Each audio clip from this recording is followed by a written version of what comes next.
Que Dieu notre Père et le Seigneur Jésus-Christ vous accordent la grâce et la paix. Amen. Le texte biblique retenu pour notre méditation de ce vendredi 22 août 2025 est tiré de l'Épître aux Romains, chapitre 12, du verset 9 au verset 21. Le thème qui nous conduit dans notre méditation est le suivant. Cherche à vivre en bon terme avec tout le monde. Prions.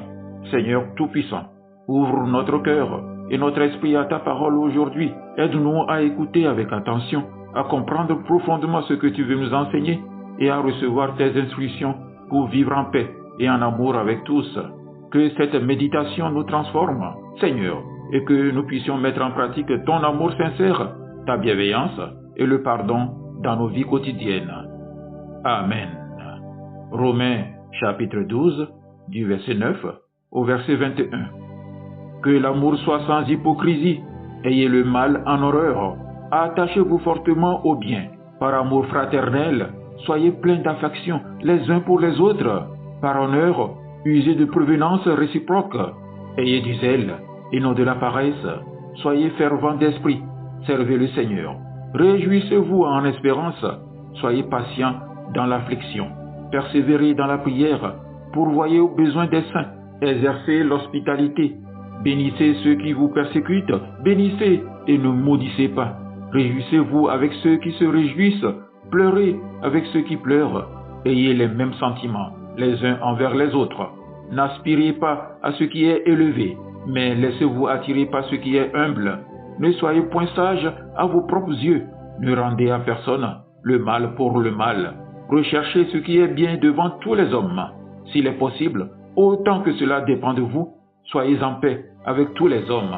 Ne vous vengez point vous-même, bien-aimés, mais laissez agir la colère, car il est écrit « À moi la vengeance, à moi la rétribution, dit le Seigneur.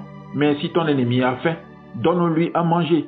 S'il a soif, donne-lui à boire, car en agissant ainsi, tu amasseras des charbons ardents sur sa tête. Ne te laisse pas vaincre par le mal, mais surmonte le mal par le bien. » Amen. Frères et sœurs, nous vivons dans un monde où les tensions, les divisions et les conflits surgissent facilement, au travail, dans la famille, entre voisins, même parfois dans l'Église. Pourtant, la parole de Dieu, par la bouche de Paul, nous appelle à quelque chose de différent. Autant que possible, dans la mesure où cela dépend de vous, vivez en paix avec tous. C'est un défi immense, mais c'est aussi une invitation à être des témoins de l'amour de Dieu dans notre vie quotidienne.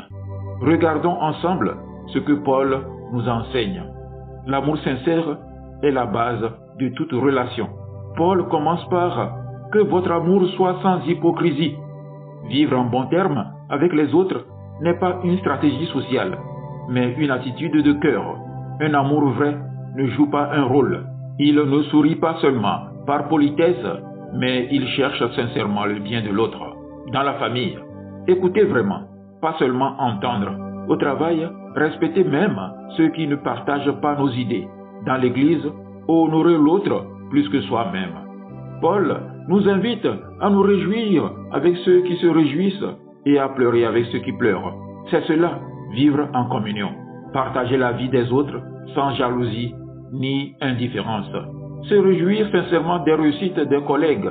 Être présent pour un voisin ou un ami en difficulté, même avec un simple geste ou mot de soutien. L'apôtre Paul dit encore, autant que possible, dans la mesure où cela dépend de vous, vivez en paix avec tous. Il ne dit pas que c'est toujours possible. Parfois, l'autre refuse. Mais nous avons une responsabilité. Ne pas nourrir les tensions, ne pas attiser les querelles, ne pas répondre à une insulte par une insulte, désamorcer une dispute par un mot de douceur, accepter de céder parfois pour préserver la relation. L'apôtre Paul conclut, ne vous laissez pas vaincre par le mal, mais soyez vainqueurs du mal par le bien. C'est le sommet de l'enseignement. Refuser la vengeance, répondre au mal par le bien. Nous voyons l'histoire de Joseph. Joseph a été vendu comme esclave par ses frères et injustement emprisonné. Il aurait pu nourrir de la haine et se venger. Mais des années plus tard, lorsque ses frères se présentent devant lui, Affamé, Joseph choisit le pardon et la bonté. Il leur dit, « Vous aviez projeté de me faire du mal, mais Dieu l'a changé en bien. » Genèse chapitre 50, verset 20. Joseph a refusé de laisser le mal dicter sa conduite. En répondant par le bien, il a sauvé sa famille et a montré la puissance de la réconciliation. Comme Joseph, nous avons des occasions de choisir entre nourrir le ressentiment ou offrir le pardon. Même face à l'injustice, nous pouvons semer la paix et l'amour. Frères et sœurs, vivre en bon terme avec tout le monde n'est pas toujours facile. Mais Paul nous rappelle que, dans la mesure où cela dépend de nous, nous pouvons choisir l'amour, la bienveillance et la paix. Chaque jour, à la maison, au travail, dans nos relations, nous avons des occasions de mettre en pratique Romains 12.